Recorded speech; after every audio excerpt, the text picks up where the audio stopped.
అండి ఇవాళ మనం అనుకున్నాం కదా, బౌల్తోనే రెడీ అయిపోయాను. 5 కల్లా మనం డ్రా తీద్దాము. 5గురికి స్లిప్పులు రాసాం, డ్రా తీద్దాం అనుకున్నాం.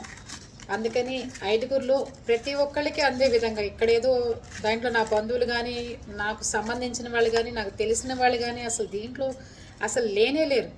ఈ ఈ నేను తీసే డ్రాలు అందరూ బయట మీలాంటి వాళ్ళే. చూద్దామా ఎవరు వచ్చారో.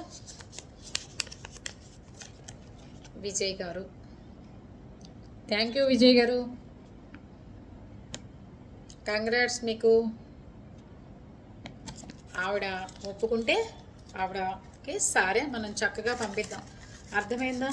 ఎందుకంటున్నానంటే మన సారు ఒప్పుకోవాలి కదా తీసుకునే వాళ్ళు కూడా. మీరేంటి మాకు ఇచ్చేది అని, లేకపోతే మాకు వద్దులేండి అని మొహమాట పడే వాళ్ళు ఉంటారు కదా, అందుకని. ఇంకోళ్ళేమో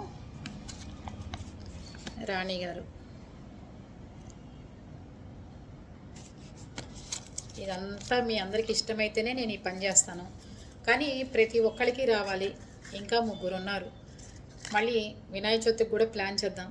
లేదు వినాయక చవితి దగ్గరలో ఉంది అంటే నెక్స్ట్ దసరా కంపల్సరీగా ప్లాన్ చేసి మనందరం ఐకమత్యంగా ఒక మాట మీద ఉండి ఎలా వెళ్తే బాగుంటుందనేది ప్లాన్ చేసుకుని పుట్టింటి సారా పండగలకి ఆడపిల్లలకి అందే విధంగా. దీంట్లో మగవాళ్ళు కూడా ప్రసాద్ గారని, భాస్కర్ శర్మ గారని, ఇంకా చాలామంది ఉన్నారు. వాళ్ళందరికీ వాళ్ళ ఇంట్లో లేడీస్కి, మన వాళ్ళు కూడా మన సిస్టర్సే కదా, వాళ్ళకి అందే విధంగా కూడా తీద్దాం. వాళ్ళ పేర్లు కూడా రాద్దాం, ఓకేనా? అందరిది సెలెక్ట్ చేసి మగవాళ్ళ పేర్లు కూడా రాస్తే వాళ్ళ ఇంట్లో ఆడవాళ్ళకి అందుతాయి. అందుకని అది ప్లాన్ చేద్దాం.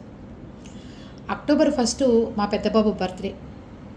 ఎలాగో దసరాలు వస్తాయి కదా, అప్పుడు కంపల్సరీగా 2 మగవాళ్ళు 2 ఆడవాళ్ళకి డ్రా తీస్తాను.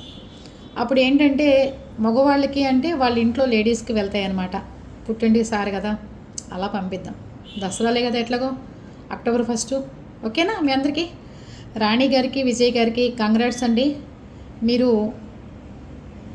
ఖచ్చితంగా మన యూట్యూబ్ ఫ్యామిలీని, మన పీపుల్స్ టీవీని ఫాలో అవుతూ చక్కగా నాకెంతో సపోర్ట్గా నిలబడుతున్న మీ అందరికి కూడా ధన్యవాదాలు మరొకసారి.